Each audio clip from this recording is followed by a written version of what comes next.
Mass was held here inside Toronto's St. Michael's Cathedral today. The faithful lined the pews of Catholic churches across the country to pay respect to Pope Francis. Singing to the heavens as prayers for Pope Francis and the Catholic Church were delivered from the pulpit inside St. Michael's. Do not lose hope.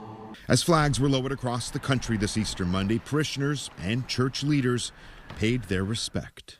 For all of us who are faithful to the Lord, are faithful in our faith, then we know that he's gone to be with God. The death and resurrection of Jesus. In Edmonton, St. Joseph Cathedral Basilica, Easter Monday's Mass celebrated the life and legacy of the people's Pope.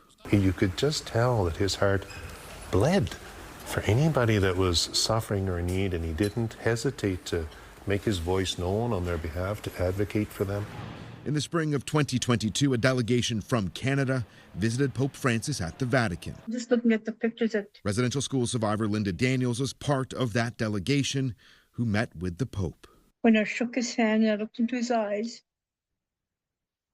when I said, feel my hurt, feel our pain, and he nodded. Following that meeting, Pope Francis made the pilgrimage to Canada, where he issued an emotional, long sought-after apology for the role the Catholic Church played in the Indigenous residential school system. His decision to come to show his regret, to make amends for the evil of the Catholic Church's role in residential schools, was incredibly impactful.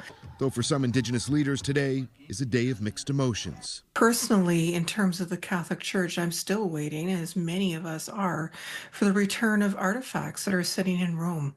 And still, for many Indigenous peoples across the country, today was also a day of reflection and thanks. Thank you, Your Holiness, Pope Francis, for coming and meeting the survivors. Miigwech. And the Assembly of First Nations also releasing a statement today which in part read that Pope Francis listened to us and he heard us.